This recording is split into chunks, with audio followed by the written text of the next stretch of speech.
Hi, I'm Helen, the home economist from Siemens, and I'm delighted to be here at Yealm Kitchens, here in Newton Ferrers, and I'm just going to be talking about the Flex Induction Hob, the EX675 LXV1E. Using the IQ700 full flex induction, and so I'm just going to start this up, and you can see the lights come up beautifully, so it's rather nice that when you haven't got the hob on, that is perfectly blank, aesthetically looking nicely in your kitchen. I'm wanting this on full flex, so I'm joining up two of the zones to heat this griddle up here. So I'm just pressing on this zone. I'm just going to press the joint there. It's joined up, it's already joined beforehand, and I'm just going to turn this up to 9 just to heat up the griddle.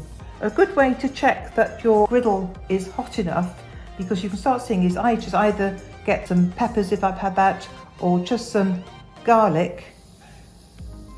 I can just about, it's not quite hot enough because that should just sizzle when you put it on. So you can see it's not quite hot enough yet. That's fine, because what I can do is I can prepare the steak. So what you need to do is oil the steak, don't oil the griddle. Just going to put that with a little bit of black pepper and some salt. But I think that'd be hot enough now. You just about hear the sizzle of it going on. I'll leave that on so we can have a nice bit of garlic cooked with it. And then we can just pop the steak onto the griddle. There we go.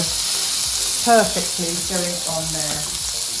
So I actually like to use the stopwatch for doing steaks. So it's counting up how long it's been cooking for. So I like to do 2 minutes. I can just move this down a little bit there. There is also a time one, so if you did have anything on your hot plate where you were wanting to perhaps go and leave something, and often if I've been wanting to making some soup and I just wanting it switching off in half an hour, all I need to do is have it on there and just put the time there, using this sense there, and then it just times off after you've been cooking. I'm just going to turn the steak over.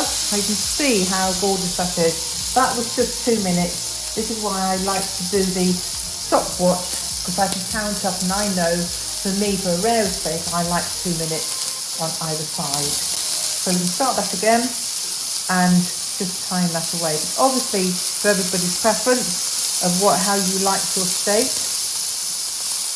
and we can allow that just to cook through. So when you have the griddle, once it's finished, leave it on the hob just to cool down, because it does get very hot, and all this needs being done is washing up with some hot soapy water.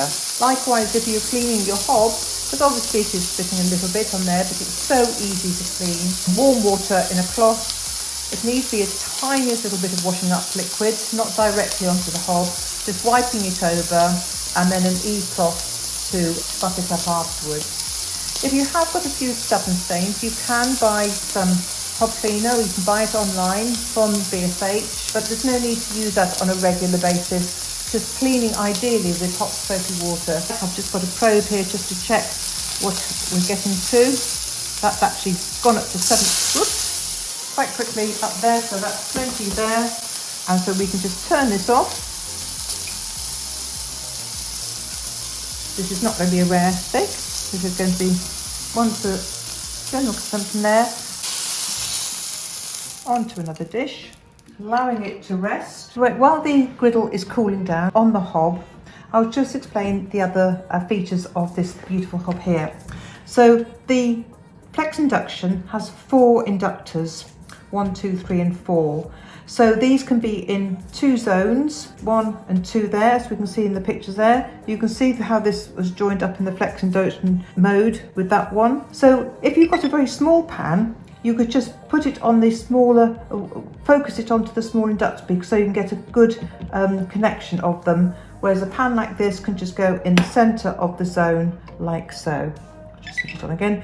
It's because we haven't got it on the pan recognition. So we can have this, instead of the Flex Induction mode, we can put it on the Power Move Plus. So what we've got here, at the front it will be 9, in the middle it will be 5, and at the back it will be 1.5. So what this is it's just giving you this way of moving your pan on the different heats without actually having to change the panel here. If you don't want these heats, you can go into settings and change them to whichever 3 you would prefer. So what we've also got on this one, boil up some water quickly.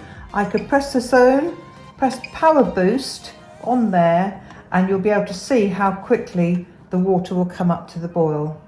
This is using 50% extra power from the other side here. So this is going to be heating up a lot quicker. It saves a lot of time. You can see straight away how that comes to the boil.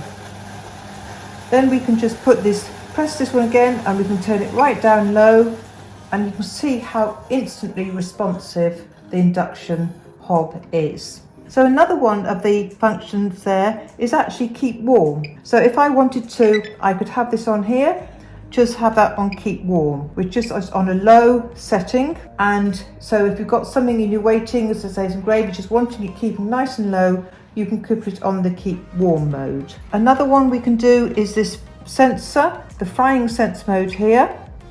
If you can just see it lit up. I haven't got any frying sensor pans with me, but what this does is actually gives you controls of temperature in the pan. So you set it on a set number, which again the guidelines are in your manual, and so there's no burning on every of your food. So it's a very useful function to have. So I think we can switch this one. There's also another little function here which has got a little hand and a square thing. So if you did have a spillage, what you can do is you can press that and it will just pause everything, so you can just wipe up the hob, and then what you can do then is press it again, and then it remembers what settings you've had with the pans.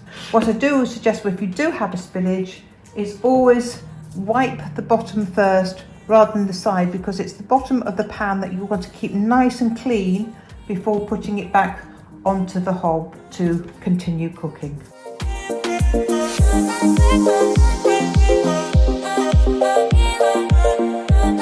right back.